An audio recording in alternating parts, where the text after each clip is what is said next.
Peace, family. This may be a new year, but we have the same old president. Donald Trump, in his infinite wisdom, has decided to not only strip the state of Minnesota of its federal funding for child care, but he's threatening to do this nationwide. And why? Because of a podcast that this guy did said that the Somalians have been cheating the people of Minnesota out of billions of dollars for fraudulently collecting funds for daycare. And in the midst of Donald Trump's New Year celebration, he spoke to this, said that they took like $18 billion, and they're just learning about this.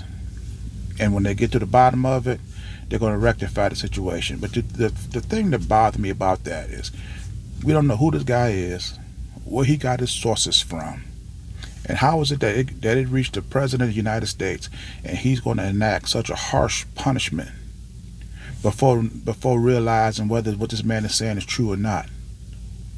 And this also speaks to what was Doge doing all the time that they was in here for the first few months of Donald Trump's administration. They supposed to have been going after fraud, waste, and abuse.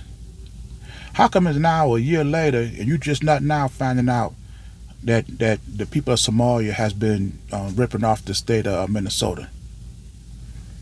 And not only was Doge supposed to seek this out, they had unprecedented access to they was locking out elected officials to prevent them from being disturbed by what they were doing.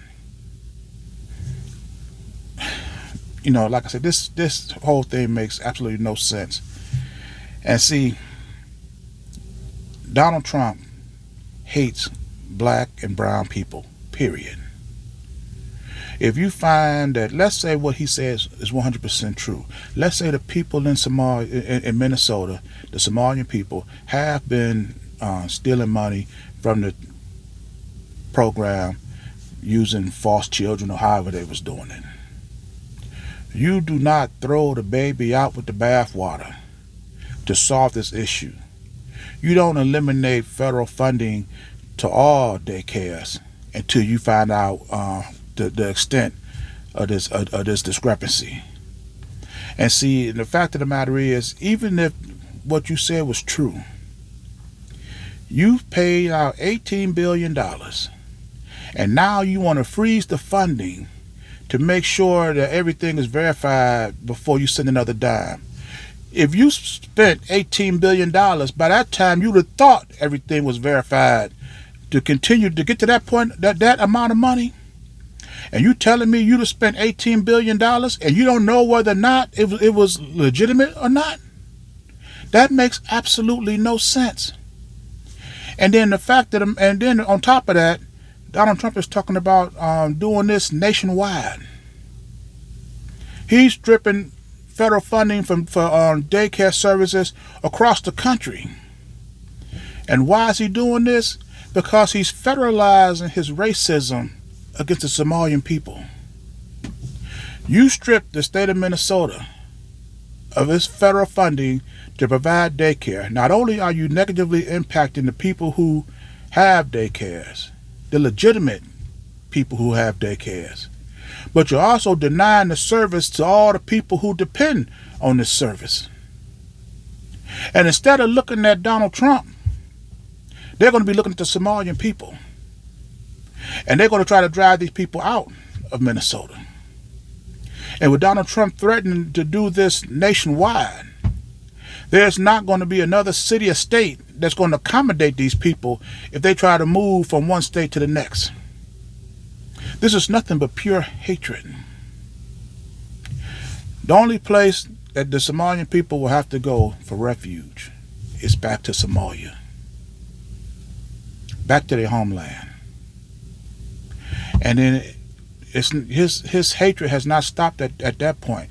He's even still going after Ilhan Omar, the representative of Minnesota, who just so happened to be Somalian, posting his little comments on social media asking, did she really marry her brother? That, even if she did, that has nothing to do with the money that you claim that the Somalian people have been ripping Minnesota off with. That has nothing to do with it. But this is the petty nature of Donald Trump. Here this is, a whole new year, and you still have coming up with this same idiocy, the same stupidity, the same pettiness, the same childlike behavior. What was your revolution, your New Year's resolution in the first place? Was it to be a better, more efficient president, or be more adult? And what was this man thinking?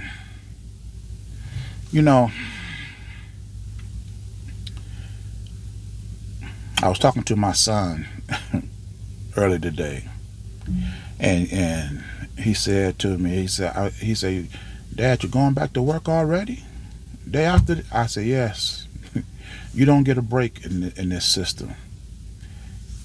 You don't get to take 2-3 days off. You're required to work every day. Your bills come in every month. And why? Because we have a system of government that is unaccountable. This is why this man is able to do what he want to do, because there's no competitive system that offers an alternative. And I tell my son, and I tell anybody, as long as this system is the only system that we have to depend on to keep a roof over our head, clothes on our back, food on our table, there's no incentive for them to change. And as long as there is no alternative, there's no need to complain. It's just as simple as that. Well, I'm going to end this video here. And as always, these are my thoughts, my opinions. I invite you to leave yours in the comment section. And I'll see you in my next video. Ashe.